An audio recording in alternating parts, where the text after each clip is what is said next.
ಒಂದು ದಿನ ಒಬ್ಬ ಯಶಸ್ವಿ ಬಿಸ್ನೆಸ್ಮ್ಯಾನ್ ಫುಟ್ಪಾತ್ ಮೇಲೆ ನಡೆಯುತ್ತಾ ಹೋಗುತ್ತಿದ್ದಾಗ ಅಲ್ಲಿ ಒಬ್ಬ ದಷ್ಟಪುಷ್ಟವಾಗಿರುವ ಭಿಕ್ಷುಕನು ಭಿಕ್ಷೆ ಬೇಡುತ್ತಿರುವುದನ್ನು ನೋಡುತ್ತಾನೆ. ಅವನ ಹತ್ತಿರ ಹೋಗಿ ಕೇಳುತ್ತಾನೆ, ನೀನು ಇಷ್ಟು ಆರೋಗ್ಯವಾಗಿದ್ದೀಯಾ, ಯಾಕೆ ದುಡಿದು ತಿನ್ಬಾರ್ದು? ಭಿಕ್ಷುಕ ವಿನೀತವಾಗಿ, ಸರ್, ನಾನು ಕೆಲಸ ಮಾಡಲು ಸಿದ್ಧನಿದ್ದೇನೆ, ಆದರೆ ನನಗೆ ಯಾರೂ ಕೆಲಸ ಕೊಡುತ್ತಿಲ್ಲ, ನೀವು ಕೊಟ್ಟರೆ ನಿಷ್ಠೆಯಿಂದ ಮಾಡುತ್ತೇನೆ.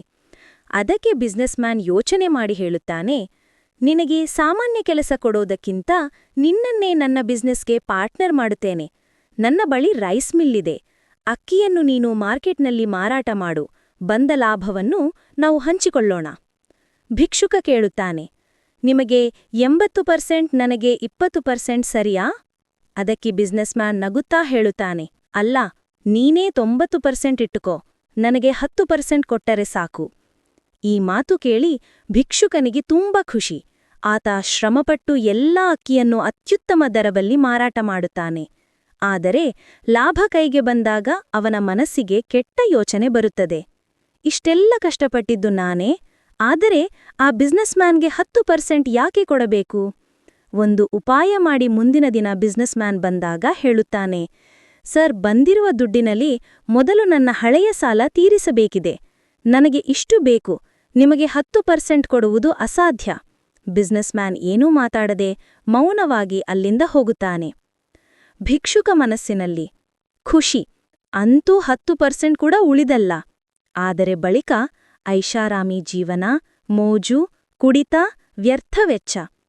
ಕೊನೆಗೆ ಎಲ್ಲವನ್ನೂ ಕಳೆದುಕೊಂಡು ಮತ್ತೆ ಫುಟ್ಪಾತ್ಗೆ ಬರುತ್ತಾನೆ. ತಿಂಗಳುಗಳ ನಂತರ ಅದೇ ಬಿಸ್ನೆಸ್ಮ್ಯಾನ್ ಅವನನ್ನು ಮತ್ತೊಮ್ಮೆ ನೋಡುತ್ತಾನೆ.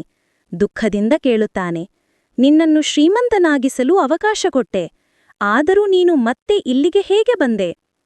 ಅವನು ಮುಂದುವರೆದು ಹೇಳುತ್ತಾನೆ, ಗುರ್ತನಂಗ್ವಂಟಾ, ಶ್ರೀಮಂತ ಮತ್ತು ಬಡವನ ನಡುವಿನ ನಿಜವಾದ ವ್ಯತ್ಯಾಸ ಹಣದಲ್ಲಿಲ್ಲ, ಅದು ಅವರ ಮೈಂಡ್ಸೆಟ್ನಲ್ಲಿ. ಶ್ರೀಮಂತನ ಚಿಂತನೆ, ನನಗೆ ಬಂದ ಲಾಭದಲ್ಲಿ ನನ್ನ ಜೊತೆಯಲ್ಲಿ ಇರುವವರಿಗೂ ಹಂಚಬೇಕು. ಬಡವನ ಚಿಂತನೆ, ಎಲ್ಲವೂ ನನಗೆ ಮಾತ್ರ ಬೇಕು.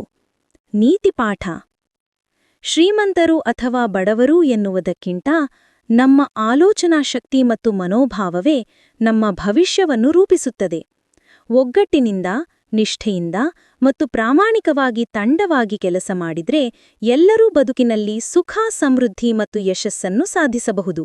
ವಿಡಿಯೋ ಇಷ್ಟವಾದರೆ ದಯವಿಟ್ಟು ಸಬ್ಸ್ಕ್ರೈಬ್ ಮಾಡಿ, ಲೈಕ್ ಮಾಡಿ ಮತ್ತು ಶೇರ್ ಮಾಡಿ. ಧನ್ಯವಾದಗಳು.